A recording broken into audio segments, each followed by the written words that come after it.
Galerians is what you get when you put Akira, the movie, and Resident Evil 2, the game, in a blender. And I frankly think it's the most underrated horror piece in the PlayStation 1. But let me explain why. Before I do that, let me get my name up. This is Captain Leona, and in this channel I ramble about a lot of things, but primarily retro horror gaming content. And today we're gonna do just that. Some of you know the 411, but for those who don't, I grew up around different kinds of media from different eras. Because where I grew up, a lot of you guys were having like the PlayStation 3 or were welcoming the PlayStation 3, but I was just getting familiar with the Super Nintendo, you know what I mean? Everybody was ahead in the curve and I just stuck behind and explored the retro classics. And in one of those ventures, my cousin found Galerians. That's how I first got to know about this game. She was playing it in her house and I was like, what is this game? This is really new, it's really fresh. It was a strange mixture of like steampunk with a little bit of sci-fi, and it played like it was a Resident Evil 2 clone. But it was more than that. I was really surprised that we were playing it and that I was allowed to watch because it was a mature game for mature adults. But boy, that did not matter. I asked my cousin to give me her first CD of the game, and I took it home and I played it. And oh boy. I don't think I will jab too much about the gameplay aspect of it, but let me briefly mention something that really gripped me into this game. As I mentioned, it's a Resident Evil 2 playstyle of game, but rather than using weapons, your character is endowed with psychic abilities. And those psychic abilities you can always use unless your bar is like completely totally gone, which you need to recharge. And that is a very interesting and cool concept. There's also this tiny little ability that is actually very useful. There's not exactly puzzles in this game. Well, there are, but they are not what I would think puzzles to be like. They are definitely more like things you have to figure out, and there's this neat ability that your character has where you press triangle and you get a psychic vision of what you're supposed to be doing or where you're supposed to be going. The game plays a little clunky by nature of tank controls, and the turns sometimes I feel like it's not as narrow as it can be, but that didn't matter because what sells the game to me is the atmosphere, the story, and the horror factor to it. From this point on, I'm going to be talking a little bit more about the game. I don't think I will spoil, but just in case, this is your calling card for you to go and play it. But before you bounce, give me a like. Just kidding. Only if you want. But for those sticking around, let me tell you why I think this is an underrated piece of horror. This game, for sure, has a creepiness to it that was really hard for me to talk about because I didn't really know what it was. But now that I'm an adult, I can tell you exactly what it is. Growing up, I was exposed to some horror movies and some horror media, but I wasn't as much when I actually played this game. And this is going to sound a little silly, but Galerians was my first exposure to actual horror regarding children. That's right. The main character is a teenage boy, and the people that you encounter in this game and you fight against are also children. And it sounds so silly, I know, but this was actually before I could understand games like Metal Gear Solid 2, Silent Hill 3, Silent Hill 1, which has the most traumatized child in the history of gaming. So for me, this game was like a bucket of cold water just dunked right on top of me.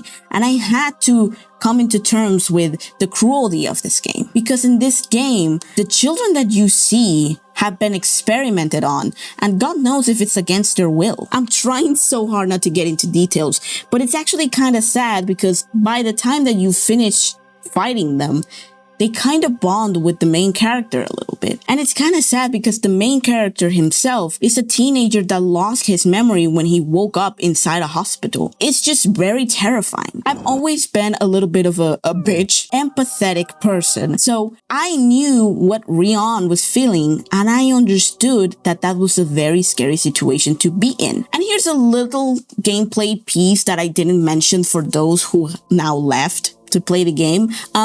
There is a short circuit function. The main character has been endowed with psychic powers, and those powers can be a little too much for his body. So when the AP bar on the top right corner is full, he's going to short circuit. And what that means is that he's going to go through a painful process of walking really slowly, but destroying everything and everyone that is standing around him. Meanwhile, your HP bar depletes, and if you don't stop short-circuiting soon, you are going to die. Can you guess when I was first stuck in this game? Because the more you use your powers, the more that AP bar is filling, and if you don't know how to decrease it, then you're in trouble. Because the game tells you, but I was a Spanish-speaking child in an English-speaking world. The solution to that is popping a pill. Seriously, but you have to worry about that AP bar every step of the game. Every time you use your powers, you have to be aware of two things. Is your bar too low? And is the AP bar way too high? And if you're having that little psychotic breakdown and the enemies are far away from you, moving up to them is really slow. And it's just haunting. The people are genuinely scared about you short-circuiting, which adds to the fear of it. It's horrifying. Imagine you're seeing a teenager slowly approach you in a very enclosed space, and they have psychic abilities that are short-circuiting, like you're going to explode the moment he comes in contact with you. I just think that is really terrifying because like your body is becoming a weapon of mass destruction and you really don't know what to do with it and what to do about it. And it's not even something that you wanted. This was implanted on the main character. I also think that the design of the stages and the people that interact with you across the game is kind of creepy in itself. It's like the world is decrepit. But it doesn't look like it just feels like it. The world will be reborn once I detonate this. You'll see! I have been chosen to create a new world. What's worse is that it's a very foreign world, even to the main character, and you can really empathize with that. I'm trying so hard not to tell you about the story because frankly, even if you think it's a little goofy, I want you to experience it yourself. You can't have your early 2000s, late 90s video games without your little bit of cheesiness and your little bit of jank, okay? But I want you to appreciate it for what it is and maybe get involved in this new world. Speaking of jank, let me address the elephant in the room a little bit. What am I doing here? How did you get out of your restraints? What was in that shot you gave me? Rion, return to your bed now. Yeah, that's the voice acting. That is the American voice acting that is unfortunately very prevalent across the story, and this is where I would understand why people think it's cheesy or goofy. The FMVs are obviously very late 90s, early 2000s, so we can't blame the game for that. It looks good for its time, it just feels a little robotic, which is kind of fitting, but the voice acting just does not help. Like, hear this. Now I shall avenge my dear brother. See, Reinhardt wasn't too bright, but he was my pride and joy. He was gentle as could be. Don't you see, he was the only brother that I had left. And that is why I'm going to make sure that you die a slow and extremely painful death.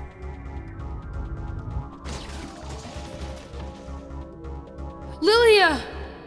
Don't worry, I know I can disrupt her psychokinesis with my power. Ugh! You little punk! Lilia!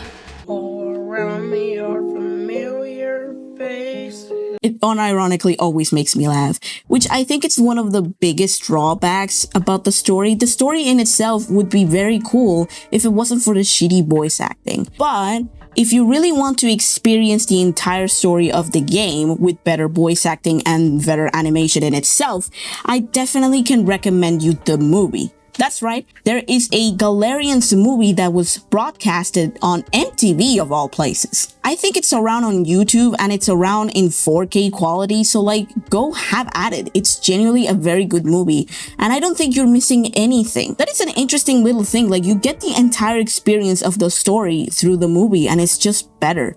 But some of us really like to interact with the environment where it comes from, so we have the benefit of both. If you think it's still goofy after you watch the movie, that's fine. But at least you paid attention to me, and that is good, because I need to be paid attention to. I am a queen. Galerians eventually got a sequel for the PlayStation 2 that I never played, but it seems to go off of the ending of the first one, so I really need to look into that. However, Galerians 1 will always have a place in my heart as being one of the first games to actually spook me. There's a cutscene that I still remember very clearly that you're probably going to be watching right now on screen, and there's just something about the look on that kid that just haunted me for so many nights. It's genuinely very good, and I wish that the voice acting didn't drag it down so much. But I really recommend this game, and you know, if you find a new favorite game thanks to this, then you're very fucking welcome. But you know what's crazy? There's really no good reason for what I'm about to say, but this game reminds me of Hell Knight. You were